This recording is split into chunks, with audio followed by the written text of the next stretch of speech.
दोस्तों, जैसा कि आप मेरी कंप्यूटर स्क्रीन पर देख रहे हैं और देखकर आप समझ गए होंगे, आज संडे है और संडे को हम अपने सारे व्यूअर्स की, अपने सब्सक्राइबर्स की हम कमेंट का आंसर देने वाले हैं। देखिए कितनी सारी कमेंट्स हैं और इन सभी कमेंट्स का आज हम आंसर देंगे क्योंकि आज संडे है। स्वागत है दोस्तों, मैं नरेश कुमार, आप देख रहे हैं अकाउंटेंट गुरु तेज का चैनल, आपका अपना यूट्यूब चैनल, जहां बात करते हैं कंपनीज के अकाउंट्स एंड टैक्सेशन कार्यप्रणाली सिस्टम के बारे में बड़ी आसान भाषा में। तो जल्दी से शुरू करते हैं। Let's see on computer screen.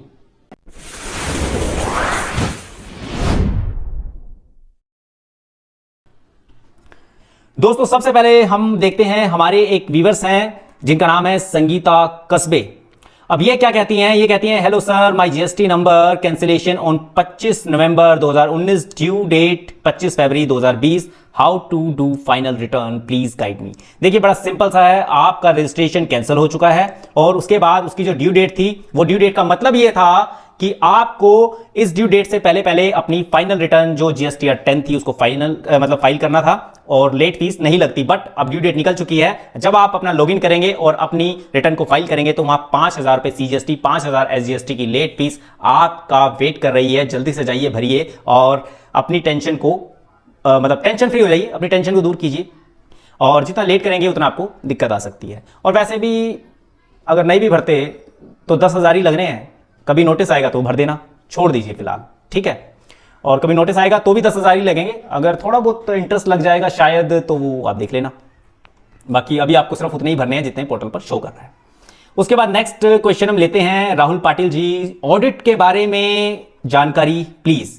बहुत बढ़िया लगा राहुल पाटिल जी, आपने हमसे ऑडिट ही लिखा है ना, ऑडिट के बारे में जानने की इच्छा रखी। तो चलिए आपको एक छोटा सा डेमो देते हैं और फटाफट से आपको बताते हैं कि ऑडिट क्या होता है, कैसे अप्लाई होता है, किस पर अप्लाई होता है। देखिए ऑडिट के बारे में अगर हम बात करें तो ऑडिट अंडर सेक्शन 44AB जो इनकम टैक्स का एक सेक्शन है, अंडर सेक्शन 44AB के तहत आपका ऑडिट होता है। और जो ऑडिट है ना, उसकी जो लिमिट रखी गई है वो 1 करोड़ फॉर बिजनेसमैन और 50 लाख फॉर प्रोफेशनल्स के लिए रखी गई है। मतलब 1 करोड़ तक आपको ऑडिट नहीं करवाना और प्रोफेशनल्स को 50 लाख तक ऑडिट नहीं करवाना। अगर आपका टर्नओवर बिजनेसमैन के लिए 1 करोड़ 1 रुपया हो जाता है तो आप पर ऑडिट एप्लीकेबल हो जाता है। और ऐसे ही प्रोफेशनल्स पर 50 लाख 1 रुपया हो जाता है तो उसके ऊपर ऑडिट एप्लीकेबल हो जाता है। अब दोनों को मैं ध्यान में रखकर, प्रोफेशनल्स और बिजनेसमैन दोनों को ध्यान में रखकर बताता हूं। देखिए जब ऑडिट होगा आपका 1 करोड़ से ऊपर टर्नओवर होगा अगर किसी बिजनेसमैन का, और 50 लाख से ज्यादा उसकी ग्रॉस रिसिप्ट होगी एक प्रोफेशनल की, तो ऑडिट मैंडेटरी होगा। अब ऐसे केस में करना क्या है आपको? देखिए जिस बिजनेसमैन का टर्नओवर, देखिए ऑडिट के केस में मैं आपको फटाफट से ना समझाता हूं। देखिए ये 44AB है, इनकम टैक्स एक्ट के अंदर लिखा हुआ है, सब कुछ 44AB है और इसके अंदर लिखा हुआ है, इसमें इनकम टैक्स ऑडिट के बारे में थोड़ा सा बताया गया है। देखिए जैसे यहां पर लिखा हुआ है, exceed 1 crore rupees in previous year, मतलब business exceed 1 crore rupees in previous year, तो आपको ऑडिट मैंडेटरी है, ठीक है। और प्रोफेशनल्स के केस में ग्रोस रिसिप्ट्स के बारे में बात की गई है, ठीक है। तो यहां पर आपको 50 लाख रुपीस भी कहीं ना कहीं लिखा हुआ मिल जाएगा। और अगर प्रोफेशनल्स की बात करें तो यहां लिखा हुआ है, कैरिंग ऑन प्रोफेशन सेल और if his gross receipts in professions exceed 50 lakh rupees in previous year. तो मतलब ये आपका मतलब कि एक बिजनेसमैन के बारे में बताया गया टर्नओवर, ठीक है, 1 करोड़ रुपीस को एक्सीड कर जाए और ये ग्रोस रिसिप्ट अगर 50 लाख रुपीस तक है आपकी, ठीक है, तो ऑडिट नहीं होगा। और एक्सीड कर गई है, एक्सीड वर्ड लिखा हुआ है, एक्सीड 50 लाख, तो 50 लाख 1 रुपया भी हो गया तो ऑडिट मैंडेटरी है। चलिए मैं थोड़ा और एक्सप्लेन करता हूं आपको अच्छे से। देखिए दोस्तों, अगर आपका ऑडिट होना है और ऑडिट आप नहीं करवाते तो यहां पर एक पेनाल्टीज के बारे में लिखा गया है, नॉन फाइलिंग और delay in filing tax audit report. अगर आप डिले करते हो और फाइल नहीं करते हो तो ये आपकी पेनल्टीज है। जो आपका टर्नओवर या ग्रोस रिसिप्ट्स हैं तो उसका आधा % आपको पेनल्टीज देनी होगी और एक है 1.5 लाख रुपए। इन दोनों में से जो कम होगा ना वो आपको पे करना पड़ेगा अगर आप अपना ऑडिट रिपोर्ट फाइल करने में डिले करते हो या फिर रिपोर्ट करना भूल जाते हो, तो ये पेनल्टीज है आपके ऑडिट के केस में। तो ध्यान रखना, ऑडिट होगा बिजनेसमैन के लिए 1 करोड़ से ऊपर और प्रोफेशनल्स के केस में 50 लाख से ऊपर। थोड़ा और बताते हैं आपको, और अच्छा लगेगा, अगर टाइम है तो थोड़ा और बताते हैं आपको। देखिए इसके अंदर यहां पर लिखा हुआ भी है, अगर मैं इसको यहां पढ़ूं, देखिए यहां सब मेंशन हुआ पड़ा है। अब इसमें ना देखिए क्या लिखा हुआ है कि 1 करोड़ ये नॉर्मली सबके लिए है, 1 करोड़ से ऊपर एक्सीड करता है और 50 लाख से ऊपर एक्सीड करता है, नॉर्मली सबके लिए। लेकिन जो लोग, देखिए इसमें लिखा हुआ है, if cash transactions are up to 5% of total gross receipt and payment, ठीक है, मतलब जो टोटल ट्रांजैक्शन है ना, इसमें लिखा है if cash transaction are up to 5% of total gross receipt and payment the threshold limit of turnover tax audit, इसमें लिखा है increase 10 crore with effect from 2020-21। अब चलिए मैं एक्सेल में आपको समझाता हूं थोड़ा सा। देख लीजिए, मान लीजिए आपका जो टर्नओवर है वो मान लो आपका 1 करोड़ है, 1 करोड़ 2 करोड़ मान लो आपका टर्नओवर 2 करोड़ है और ग्रोस रिसिप्ट भी मान लो एक ही कंसेप्ट में समझ लो कि प्रोफेशनल जो ग्रोस रिसिप्ट है वो भी 2 लाख है और टर्नओवर 2 लाख है, 2 करोड़ है। तो मान लो 2 करोड़ है। अब मैंने जो आपसे बात कही कि cash transactions are up to 5%, cash transactions यहां पर मैं लिख देता हूं कैश, जो भी आपका कैश लेन देन होता है, अगर वो मान लो यहां पर होता है 5 लाख पूरे साल में, तो हमने ये देखना है कि ये कितने परसेंट है, ये डिवाइडेड बाय ये। तो यहां पर जो ये आया इसको मैं परसेंटेज का निशान लगा देता हूं, ये 3% है। पूरे टर्नओवर का 3% है कैश, जो भी लेन देन हुआ, चाहे वो आपने रिसीव किया, पेमेंट किया, आपने जितना भी कैश की पेमेंट करी बिजनेस में, किसी से लेन देन किया, चाहे दिया या लिया, पेमेंट और रिसिप्ट दोनों का टोटल कर लो। मान लो आपने 2 लाख की पेमेंट करी और 3 लाख का रिसीव करा कैश, तो टोटल आपने 5 लाख की ट्रांजेक्शन करी। अब वो 5 लाख इस पूरे मतलब के सेल का कितने परसेंट है, पूरे बिजनेस के टर्नओवर का कितने परसेंट है, कैश की ट्रांजेक्शन हुई है वो 3% है। तो ऐसे केस में अब ये देखिए कहता है cash transaction are up to 5%। अगर 5% तक है cash transaction of total gross receipt and payment दोनों मिला के, the threshold limit of turnover for tax audit increase 10 crore. मतलब जो चीज आपकी 1 करोड़ थी, मैंने कहा था 1 करोड़ से ऊपर आपको टैक्स ऑडिट करवाना पड़ेगा, अब आपको 10 करोड़ तक गवर्नमेंट ने बढ़ा दिया। वो कह रहे हैं कि कैश की ट्रांजेक्शन 5% तक रखोगे तो आपको 10 करोड़ तक ऑडिट करवाने की जरूरत ही नहीं है। ठीक है ना, ये बहुत बढ़िया बात है कि जितना कम कैश की ट्रांजेक्शन यूज करोगे गवर्नमेंट आपको उतना ज्यादा बेनिफिट देगी, आपको कोई इनकम टैक्स ऑडिट कराने की जरूरत नहीं है। पहली बात तो ये, आगे पढ़ते हैं।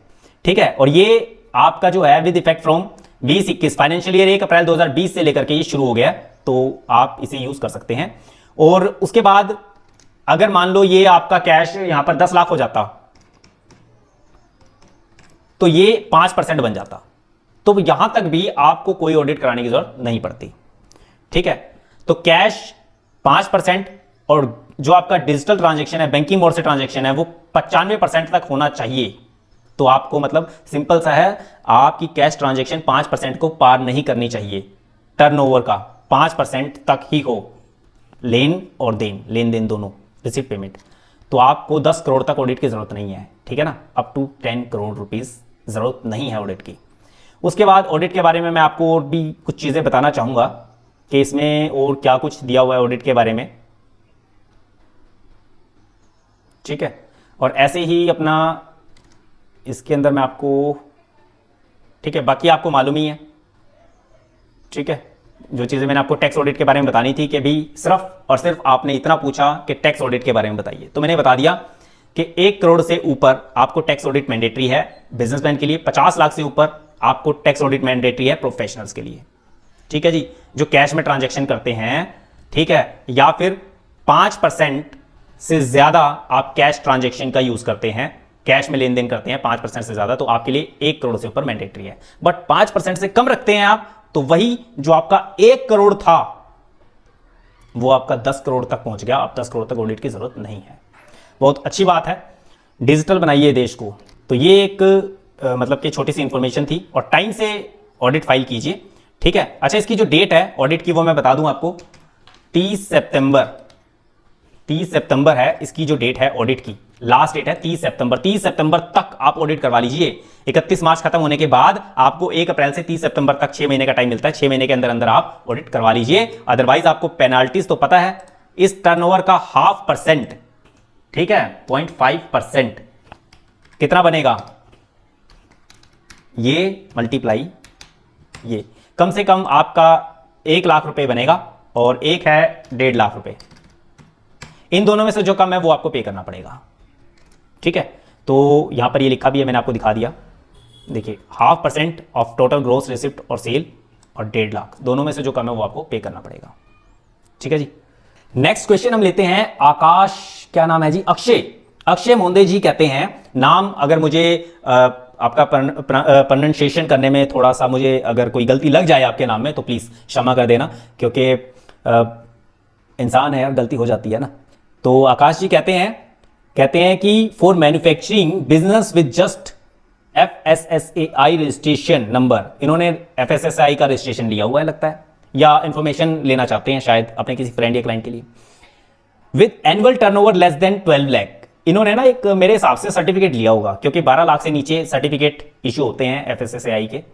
Has to file annual return और फॉर्म D1, कहता है कि एनुअल रिटर्न फाइल करनी है, D1 फाइल करना है। देखिए आज ये वीडियो आपके लिए बहुत काम की होने वाली है, कसम से ऐसी चीज बताऊंगा कि सारे डाउट क्लियर हो जाएंगे। आ जाओ फटाफट देखते हैं, आपके लिए तो मैंने तैयार रखा हुआ है।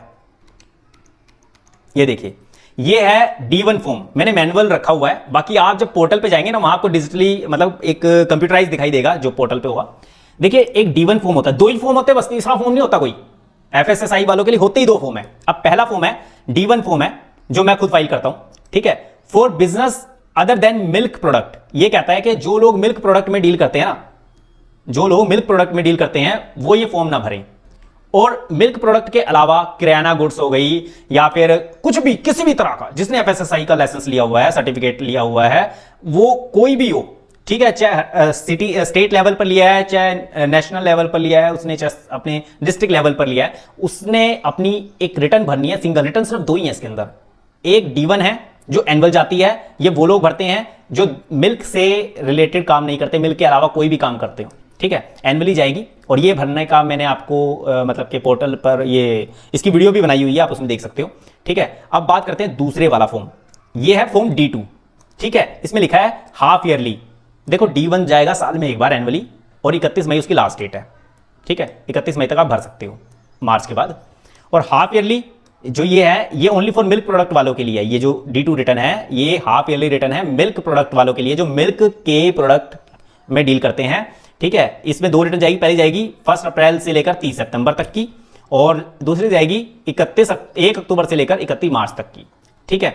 अब ये जो रिटर्न जाएगी, मिल्क प्रोडक्ट कौन से होते हैं वो मैं आपको नीचे दिखाता हूं। देखिए मिल्क प्रोडक्ट ये नीचे लिखा हुआ है, जैसे cream, white butter, table butter, butter oil, घी, है ना, जो भी मिल्क से बनने वाली चीज़ें, डेयरी व्हाइटनर्स वगैरह, ये सब काफ़ी कुछ लिखा हुआ है, इनको आप पढ़ सकते हो, ठीक है। इसलिए मैं स्क्रीन को थोड़ा होल्ड कर देता हूँ, आप इसको आराम से स्क्रीन को रोककर इन सभी चीज़ों को, आइसक्रीम वगैरह ये सब है, इन सबको पढ़ सकते हो, ठीक है। तो ये 2 ही रिटर्न है, D1 साल में एक बार एनुअली जाएगी, और D2 जो है 6 माही मतलब 6 महीने में एक बार जाएगी, तो साल में 2 बार जाएंगी। तो आपका तो वैसे भी आप जैसा कि आप बता रहे हो, तो आपका तो D1 जाएगा, साल में एक बार जाएगा, क्योंकि मिल्क से रिलेटेड आपका प्रोडक्ट होगा नहीं जिस चीज़ में डील करनी है, तो आप साल में एक बार फाइल कीजिए, ठीक है, और टाइम से फाइल कीजिए। इसकी पेनल्टी तो आपको मेरी वीडियो में पता लगी जाएगी कितनी पेनल्टी है, ठीक है, वीडियो को जरूर देखिए अच्छे से। और उसके बाद बात करते हैं Divyansh Yadav ji, nice tutorial, thank you sir, thank you brother, आपने हमारी वीडियो देखी, आपको अच्छी लगी, और नाइस ट्यूटोरियल सर, थोड़ा वीडियो को बिग बनाएं, बड़ा बनाएं। हाँ, कुछ लोग कहते हैं छोटा बनाएं, कुछ लोग कहते हैं बड़ा बनाएं, बट मेरे इस भाई के लिए हम थोड़ा सा ध्यान रखेंगे।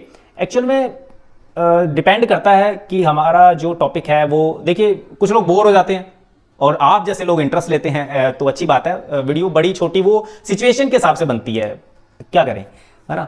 तो कोई नहीं, ध्यान रखेंगे।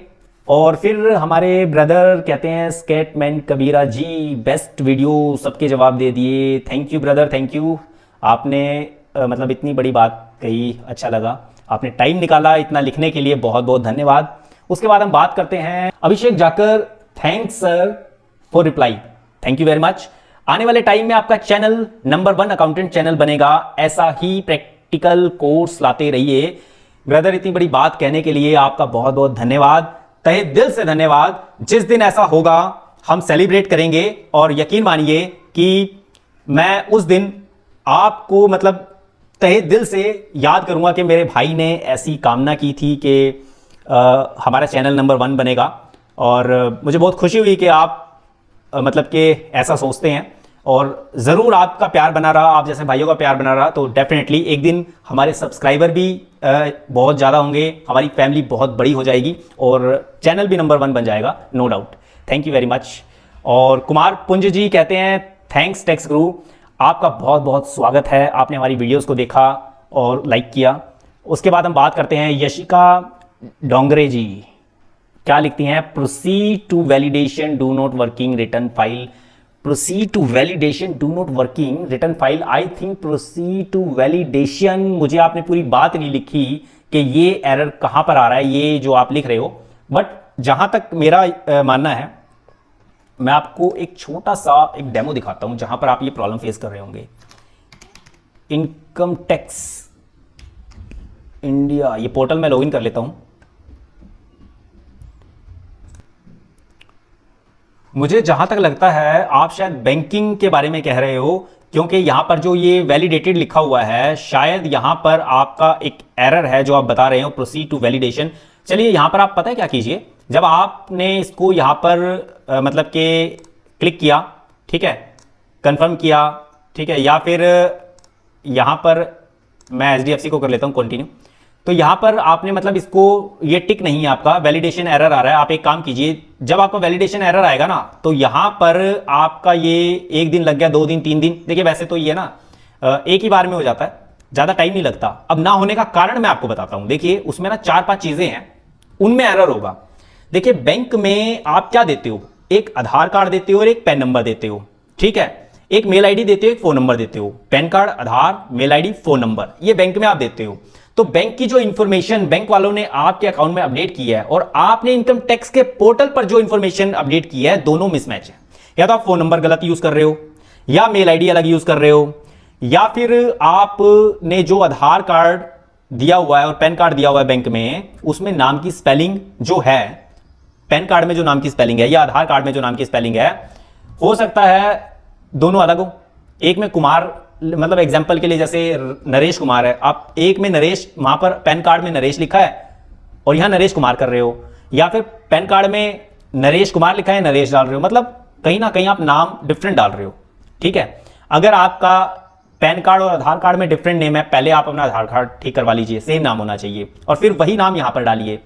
या फिर फादर नेम अलग डाल रहे होंगे ना, तो मतलब जो भी इंफॉर्मेशन आपने पैन आधार में दी हुई है वो कहीं ना कहीं मिसमैच हो रही है, इसीलिए एरर आ रहा है। और ये रहेगा, डेट ऑफ बर्थ भी आप डिफरेंट डाल रहे हो सकता है आपके पैन आधार में डेट ऑफ बर्थ, उसमें डेट मंथ ईयर के हिसाब से हो, और आप यहां पर खाली ना डेट, वहां खाली सन लिखा हो, जैसे 2001, और आप यहां पर पूरी डेट डाल रहे हो। तो ऐसे कई एरर हो सकते हैं। आपकी डेट ऑफ बर्थ भी अपना, मतलब पैन और आधार कार्ड में जो भी नाम, एड्रेस, फादर नेम है और मेल आईडी, फोन नंबर जो आपने बैंक में दिया हुआ है, आपका बिल्कुल सेम वही चीजें आप इसमें डालोगे तो आपका ये करेक्ट हो जाएगा। लेकिन आप काम क्या कीजिए, अभी आप ना एक नया यहां पर ऐड बैंक कीजिए और पहले अपनी सारी इंफॉर्मेशन को एक कॉपी पर लिख लीजिए जो आपने बैंक में दी हुई है, क्या उनसे मैच है। जहां भी थोड़ा डिफरेंस है, आपको लगता है आधार कार्ड में डिफरेंट है, अपना आधार कार्ड में चेंज करवाइए और सही करवाइए। उसके बाद यहां से ऐड बैंक करिए। ऐड बैंक करने के बाद आपका ये वैलिडेशन साथ के साथ हो जाएगा, मतलब 2, 4, 5, 10 मिनट के अंदर हो जाएगा, ठीक है। और अभी आपका जो यहां पर वैलिडेशन एरर है वो हटेगा नहीं, और ना ही यहां से ये रिमूव होगा। इसको कुछ मत कीजिए, आप नया ऐड कर लीजिए, ठीक है, हो जाएगा आपका। और जब ये वैलिडेट हो जाता है तो यहां पर 3 डॉट जो यहां है, तो यहां पर रिमूव का ऑप्शन भी आ जाता है। लेकिन जब तक ये वैलिडेट नहीं होता, यहां रिमूव का ऑप्शन भी नहीं आता, ये भी इसकी एक वजह है। तो आप पहले थोड़ी सी इंफॉर्मेशन अपनी कॉपी पर नोट कीजिए, उसके बाद आप दोबारा से ऐड कीजिए और पुराने वाले को छोड़ दीजिए, उसका वेट मत कीजिए, वो होगा ही नहीं, उसमें एरर है। यशिका डोंगरे जी, आपका आंसर मैंने दे दिया है, वो ठीक हो जाएगा, टेंशन मत लीजिए। उसके बाद Scatman Kabira, bro you explain so well. आप मेरी वीडियो देखते हैं, आपको अच्छी लगती है, आपने इतनी तारीफ की, दिल से आपका अभिनंदन, बहुत बहुत धन्यवाद।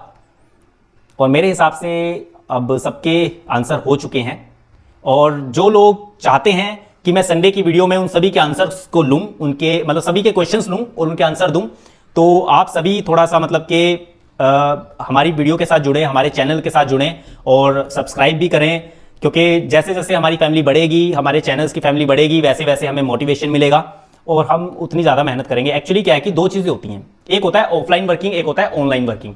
अगर मैं ऑफलाइन ज़्यादा टाइम देता हूँ तो डेफिनेटली ऑनलाइन कम टाइम दे पाता हूँ, क्योंकि जो एक मतलब के टाइम है वो हमारे साथ कौन सी ऑडियंस ज़्यादा जुड़ी हुई है, क्या ऑफलाइन वाली ज़्यादा जुड़ी है या ऑनलाइन वाली ज़्यादा जुड़ी है। जहां पर हमारी जो मतलब के फैमिली के मेंबर्स ऑनलाइन वाले जितने भी हैं, वो सब ज़्यादा से ज़्यादा जब बढ़ने लगेंगे तो डेफिनेटली हमें उन्हें टाइम देना होगा, और धीरे धीरे जो ऑफलाइन है वो हमारा कम होता चला जाएगा और इससे फिर आपको ज्यादा से ज्यादा टाइम मिल पाएगा और ज्यादा से ज्यादा आपके क्वेश्चंस के आंसर हम दे पाएंगे। तो इसीलिए कहते हैं ज्यादा से ज्यादा लोग सब्सक्राइब करें, जुड़ें, ताकि हमारा जो ऑनलाइन प्लेटफॉर्म है वो ज्यादा ग्रो करे और हमें ज्यादा से ज्यादा टाइम देने का मौका मिले। अभी बहुत कम लोग जुड़े हुए हैं, तो जिसकी वजह से हमारा जो टाइम है वो ऑफलाइन में ज्यादा जाता है। तो मेरी आपसे रिक्वेस्ट है कि ज्यादा से ज्यादा ऑनलाइन आए, ताकि हम एक दूसरे के साथ ऑनलाइन, एक्चुअली मैं ना आपको बताऊं कि लाइव स्ट्रीम करने की भी काफ़ी कोशिश कर रहा हूं।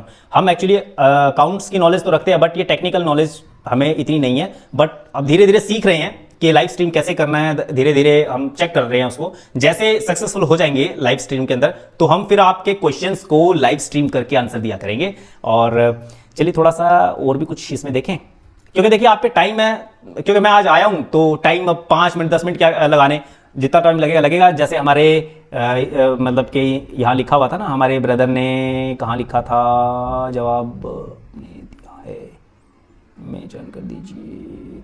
यहाँ पर एक ब्रदर ने लिखा था कि वीडियो थोड़ा बड़ा बनाएं, है ना, नाइस वीडियो। हाँ, ये दिव्यांश यादव जी ने लिखा था, नाइस वीडियो सर, थोड़ा वीडियो बिग बनाएं। ब्रदर अब तो बिग चलने दो, अब तो फिर ब्रदर ने कह दिया दिव्यांश यादव जी ने कि बड़ा बनाए, तो फिर अब क्या देखना, टाइम 10 मिनट लगे 20 मिनट लगे, है कि नहीं यार। मैं तो ना ऑनलाइन ही काम करना चाहता हूँ, सच में बड़ा मन करता है। मैं ऑफलाइन के चक्कर में ना यहाँ मतलब कि बस हमारी ऑडियंस हमारे साथ जुड़ती जाए, और मैं कहता हूँ कि यार मज़ा आ जाएगा फिर तो, है ना। अभी इसमें मेरे हिसाब से सारे हो चुके हैं। लास्ट टाइम हमने ना एक वीडियो बनाई थी, ये जो मास्टर ट्रेडर ऑफ स्टॉक, जो स्टॉक में ट्रेडिंग करते हैं, इनकी F&O ट्रेडिंग से इनकम है। इसमें हमने ना एक देखो एक बात कही थी, और उसमें हमने बोला था कि इन्हें 8% प्रॉफिट मान लेना है और उसके ऊपर टैक्स भरना है ना। तो ये 8% प्रॉफिट मान नहीं सकते, क्योंकि इनका लॉस हुआ है, तो इसीलिए इनको टैक्स ऑडिट करवाना है। एक्चुअली यहाँ पर हमसे छोटी सी एक मिस्टेक हो गई थी, और वहाँ ना एक्चुअली ये डिजिटल मतलब कि ट्रांजैक्शन है, ऑनलाइन ट्रांजैक्शन है, बैंकिंग मोड से ट्रांजैक्शन है, तो यहाँ पर कम से कम 6% आपको प्रॉफिट मानना है, 8% नहीं मानना। ये जो हमने 6% बोलना था, ये 8% बोल दिया था। एक्चुअली क्या है कि ऑनलाइन मतलब कि वीडियो बनाते हैं, तो इसमें कई बार ना तीर कमान से निकल जाता है, क्या करें। अब आमने सामने हो तो थोड़ा सा करेक्ट भी कर लें उस चीज़ को, है ना। तो वो निकल गया। फिर मैंने जब उस वीडियो को सुना, मैंने देखा, मैंने कहा वो मैंने तो 8% बोल दिया। एक्चुअल में जो बैंकिंग मोड से ट्रांजैक्शन होती है उस पर 6% आपको मिनिमम मानना होता है, बट आपका लॉस हो गया है, तो इस केस में आपको अपना ऑडिट करवाना पड़ेगा। उम्मीद है दोस्तों आपको ये वीडियो बहुत पसंद आई होगी, और मुझे पूरा विश्वास है आपने वीडियो को लाइक, कमेंट और शेयर कर दिया होगा। जो नए दोस्त चैनल पर पहली बार आए हैं, उन्होंने चैनल को सब्सक्राइब कर दिया होगा। इससे होगा क्या, जब भी हमारे YouTube चैनल पर हमारी कोई नई वीडियो आएगी, तो आपके अपने YouTube चैनल में वो वीडियो सबसे पहले देखने को मिलेगी। आपका अपने इस YouTube चैनल पर अपना प्यार बनाए रखने के लिए, अपना आशीर्वाद बनाए रखने के लिए आप सभी लोगों का तहे दिल से प्रेम पूर्वक बहुत बहुत धन्यवाद।